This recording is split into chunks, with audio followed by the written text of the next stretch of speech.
वसईतील उमेळमान परिसरात एका 60 वर्षीय महिलेची तिच्याच अल्पवयीन भाच्यानं हत्या केल्याची खळबळजनक घटना समोर आली। या प्रकरणी वसई पोलिसांनी वेगानं तपास चक्र फिरवून आरोपी भाच्याला आणि त्याला मदत करणाऱ्या त्याच्या मित्राला ताब्यात घेतलाय। मयत दुर्गा बनसोड या त्यांच्या भाच्यासोबत राहत होत्या। 15 फेब्रुवारीच्या रात्री टीव्ही पाहण्यावरून दोघांमध्ये वाद झाला।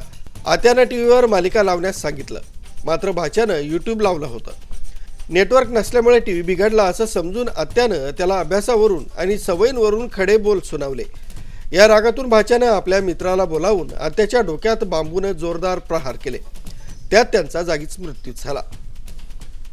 वसईच्या पोलीस उपायुक्त पौर्णिमा शिंगे यांनी सांगितलंय की आरोपी हा अंमली पदार्थांच्या आहारी गेला असून त्याचं वर्तन आधीपासूनच संशयास्पद होतं। यापूर्वी त्यानं आत्याचे दागिनेही चोरले होते। दोन्ही आरोपी अल्पवयीन असून पोलीस पुढील कायदेशीर प्रक्रिया पार पाडत आहेत।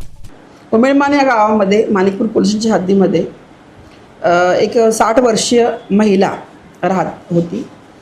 ती एकटीच राहायची। तिला 2 मुलं आहेत। एक मुलगी असते बोईसरला आणि दुसरा मुलगा असतो वाळीला। त्यांच्या काहीतरी फॅमिली इश्यूजमुळे ते स्वतंत्र राहतात। तर त्या महिलेसोबत तिचा भावाचा मुलगा की जो जुवेनाईल आहे तो राहत होता काही वर्षांपासून। तर त्या दिवशी 15 तारखेच्या रात्री सदर मयत महिलेनं त्याच्या करिअरविषयी, त्याच्या टीव्हीचे अनावश्यक टीव्ही पाहतो, व्यसन करतो, चुकीच्या संगतीमध्ये आहे याविषयी थोडे खडेबोल सुनावले। त्याला सल्ला दिला। तिच्या आईवडिलांचा थोडा उद्धार केला। त्याचा त्या मुलग्यास प्रचंड राग आला।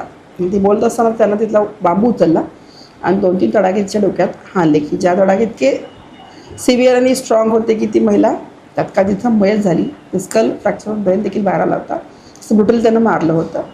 त्यानंतर त्याचा मित्रांनी त्यांनी ते जे मयतेचं प्रेत आहे ते लपवण्याचा प्रयत्न केला, पण हेवी वेट असल्यामुळं पलंगामध्ये लपवू शकले नाहीत। त्यानंतर त्यांनी चादर टाकली, पाठीच्या दरवाजाला लॉक केलं, आतल्या साईडनं स्क्रूड्रायव्हर लावून लॉक करण्याचा प्रयत्न केला। त्यानंतर बाहेर देखील लॉक लावून चाव्या वगैरे फेकल्या। त्याचा मोबाईल देखील घेऊन ते हत्यार घेऊन निघून गेले होते। वास्तविक त्याच्या घरीच त्यानं 2 महिन्यांपूर्वी आपल्या आत्याचे 4 ग्रॅमचे दागिने चोरले होते।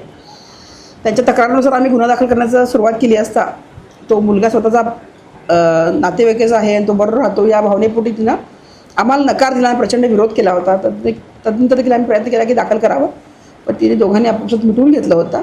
त्यामुळे गुन्हा काही दाखल झाला नव्हता, पण त्याचं अशा प्रकारचे वर्तन आहे। हत्या केल्यानंतर कोणाला संशय येऊ नये म्हणून आरोपीनं घराचे सर्व दरवाजे आतून आणि बाहेरून बंद केले। इतकंच नाही तर आत्याचे 2 मोबाईल गायब केले आणि रक्ताचे डाग लागू नये म्हणून घरातील कपड्यांचा वापर केला।